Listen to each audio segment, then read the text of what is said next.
नमस्कार दोस्तों, कहानियों की श्रृंखला में आज की कहानी कवि की कथा। दक्षिण भारत के प्रतिष्ठान नगर में महाराज सातवाहन का दरबार चल रहा था। तभी द्वारपाल ने आकर निवेदन किया, दो लोग महाराजा के दर्शन करना चाहते हैं। थोड़ी देर के बाद गुणदेव और नंदीदेव ने सभागार में प्रवेश किया। उनके कपड़े फटे हुए और सारा बदन धूल में अटा था। एक ने बढ़कर महाराजा को पुस्तक अर्पित करते हुए कहा, महाराज, कविवर गुणाढ़ ने यह आपकी सेवा में भेजी है। राजा ने उसे उलट पलट कर कहा, यह किस स्याही से और कौन सी भाषा में लिखी गई है? नंदीदेव ने कहा, क्षमा करें महाराज, पिशाचों की भाषा में यह पुस्तक लिखी है। जंगल में स्याही कहाँ से आती? गुरुदेव ने अपने रक्त से ही इसे लिखा है। महाराज के चेहरे पर व्यंग की मुस्कान उभर आई। पैसाची भाषा? पिशाचों की भाषा भी क्या व्यवहार में लाने की चीज है? रक्त से लिखे गए अक्षर, यह कैसा साहित्य है? गुणदेव और नंदीदेव को राजा से ऐसे व्यवहार की आशा नहीं थी। सोचने लगे, गुरुदेव के पास क्या मुंह लेकर जाए। राजा के पास आते हुए जैसे उनके पैरों को पंख लग गए थे। वे सोच रहे थे, आज सब कष्टों का अंत हो जाएगा। घनघोर जंगल में जंगली जानवरों और पिशाचों के बीच रहकर गुरुजी ने जो साधना की है, आज वह जरूर रंग लाएगी। हमारे सभी कष्टों का अंत हो जाएगा। गुणाढ़ ने उनसे कहा भी था, राजा सातवाहन अत्यंत उदार हैं, लेकिन राजा ने एकदम रूखा व्यवहार किया। वे सोच रहे थे, गुरुजी क्या कहेंगे। गुणाढ़ को राजा की बात से गहरा धक्का लगा। उन्होंने पर्वत के शिखर पर एक साफ सुथरा स्थान खोजकर अग्निकुंड बनवाया। गुणदेव और नंदीदेव यह देखकर मन ही मन बहुत घबराए। उन्हें लगा, गुरुदेव अपनी पुस्तक के साथ अब अग्निकुंड में प्रवेश कर जाएंगे। वे दोनों आंसू बहाने लगे। उधर गुणाढ़ ने पहला श्लोक पढ़ना शुरू किया। तभी वहाँ अनेक जंगली पशु और पक्षी आ गए। विचित्र दृश्य था। गुणाढ़ अपनी कथा पढ़ते रहे। पशु पक्षी श्रोता बने बैठे रहे। सब जैसे अपनी सूझ बूझ भूल चुके थे।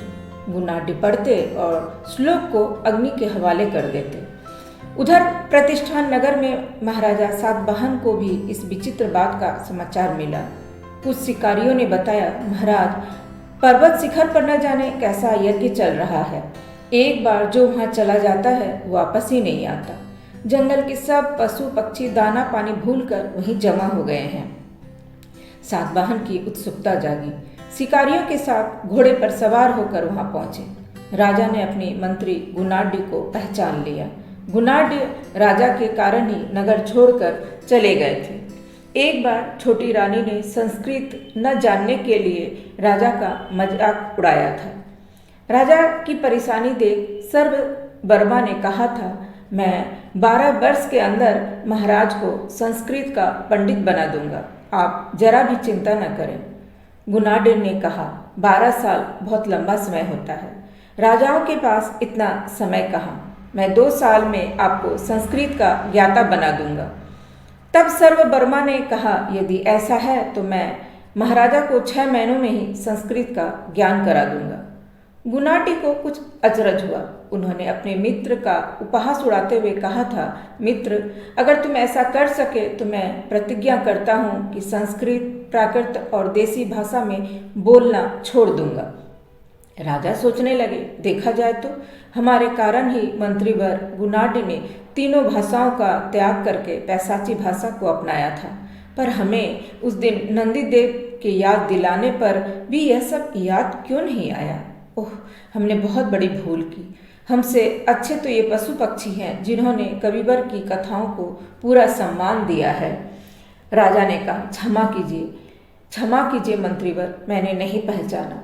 कृपया अब इन कथाओं को मत जलाइए। मैं इनका संस्कृत में अनुवाद करवाऊंगा और सब उनका आनंद लेंगे। गुणाढ़ की बुझती आंखों में जैसे कुछ चमक आ गई। राजन, आपने बहुत देर कर दी।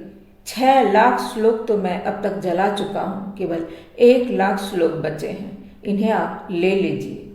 गुणाढ़ के प्राण पखेरु जैसे इसी आशा में अटके थे। राजा के हाथ में पुस्तक सौंपते ही गुणाढ़ की मृत्यु हो गई। राजा ने अपना वचन निभाया। पुस्तक का संस्कृत में अनुवाद हुआ, उसका खूब प्रचार हुआ। अनेक कवियों और लेखकों ने उसमें से कथा और पात्र ढूंढकर कविता, उपन्यास और नाटकों की रचना की। आज उस पुस्तक को हम कथा सरित सागर के नाम से जानते हैं।